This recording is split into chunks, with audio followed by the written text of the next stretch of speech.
Well, so it's always the chair that has the last spot for questions. So let me just ask, of course, the security of every government official is very important.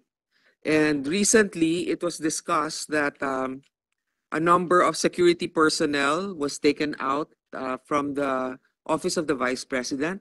I think, if I'm not mistaken, totally, the PNP said they recalled 373 personnel across all agencies. So I'd like to know, baka naman wala nang natirang security sa OVP, hindi naman, ano na bang status? Ilan ang tinanggal na security at meron bang nagbabantay ngayon? Madam Chair, may I be allowed to give a very long answer about the security? Sure, as long as it answers the question. Sige, ma'am. Opo. Noong kasi ako ay nahalal bilang pangalawang pangulo, nakita ko kasi na pati ang security ng Vice President ay napupolitika. Hindi lang yan sa akin, kundi sa mga previous na Vice Presidents. Kaya nung tapos na ang eleksyon pero hindi pa ako naupo, sumulat ako kay former Secretary Delphine Lorenzana. Sinabi ko sa kanya, "Sir, ang security ng Vice President should only be up to the level of the Vice President. Hindi po pwede na umakyat ang information at ang security ng Vice President sa iba pang opisyal." And at the time, the Chief of Staff of the Armed Forces of the Philippines and the Secretary of the Department of National Defense agreed. That's why on June 2022, ito yung sa Armed Forces of the Philippines. On June 2022, the Secretary SND wrote to the Chief of Staff of the AFP, "From Vice Presidential Security Detachment under the PSG, Secretary Lorenzana ordered the Vice President Security and Protection Group, which is a separate entity from the PSG." So ito yung June 22, 2022. Ngayon, nag-issue ng orders ang AFP GHQ ng General Order 0917 to activate the reorganization from detachment to security group. On July 5, 2022, the activation order and the table of organization and equipment was released. Yes. All right. So, hindi ko alam kung ano ang nangyari sa Philippine National Police, but apparently they decided that they will mirror what the AFP did. So, noong December 9, 2022, inactivate ang Vice Presidential Protection Division under the PSPG.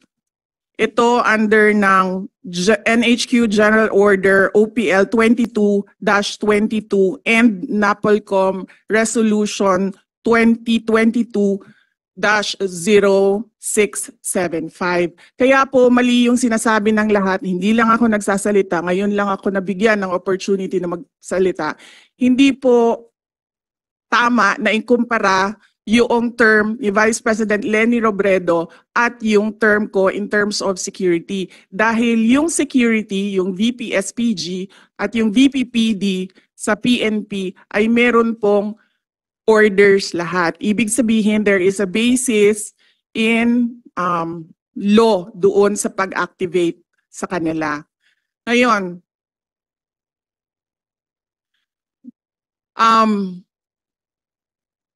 yung sa Philippine National Police, kinuha nila ang 75 na personnel.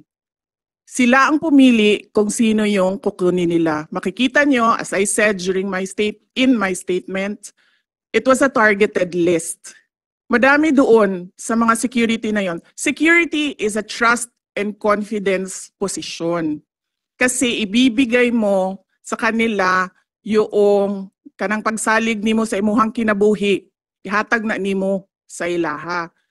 Ngayon, Nakalagay doon sa listahan, kasama ko since 2007 when I was Vice Mayor, kasama ko since 2010 when I was Mayor, and madami doon, kasama ko from 2016 during the term for 6 years of President Rodrigo Duterte. Makikita nyo yon sa listahan kung isa-isahin natin.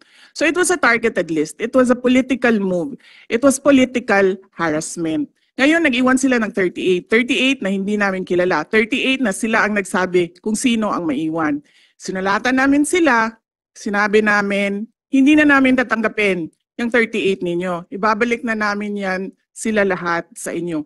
So there are no more PNP personnel in the Office of the Vice President. Ang naiwan na lang ay yung mga nasa VP SPG under the Armed Forces of the Philippines. Wala pong ginagastos ang OVP sa sweldo nito nila lahat dahil hindi po sila hinahire. Personnel na po sila ng ating AFP na dinidetail papunta sa Office of the Vice President. So, to answer your question, Madam Chair, meron pong security and all of them under AFP because we refused the personnel na sinabi, ito na naman tayo kay General Marbil, na sinabi niya, ibabalik niya kapag mag-request kami. Sinulatan nila kami na mag-request kayo kasi ibabalik namin. Hindi ko gagawin yan. Thank you, Madam Vice President. So right now, your security detail is composed of AFP officers, soldiers, I suppose. Yes, Madam Chair, officers and enlisted personnel. Mga ilan kaya sila? May we request Colonel Lachica to answer? Nakakagulat din yung statement ng PNP. Well, I guess he wants it on his record, but I find it a little also irregular na you're right, it's a trust issue. And if you're familiar with certain individuals, they have to explain why maybe in the budget hearing of the PNP, we can ask them why they chose the individuals to remove from your detail. But I'd like to know also how many is left from the AFP. And I think the AFP is also quite capable. Ilan po, Mr. Lachica? Madam Chair, good afternoon. I think I cannot disclose the number, but I have here our activation order and our table of organization. Why can't you not disclose the number? For security reasons, ma'am. Well, okay. I will. Madam Chair, Yes. sabihin mo na, sir. From our table of organization, ma'am, and equipment, we are authorized to have 364 personnel coming from the different major service of the AFP. But for our actual number, as of now, 337 po, ma'am. And this is under the AFP. And this doesn't come from the budget of the OVP? Or... Yes, Madam Chair. Okay. Thank you very much. That's all. Any more questions?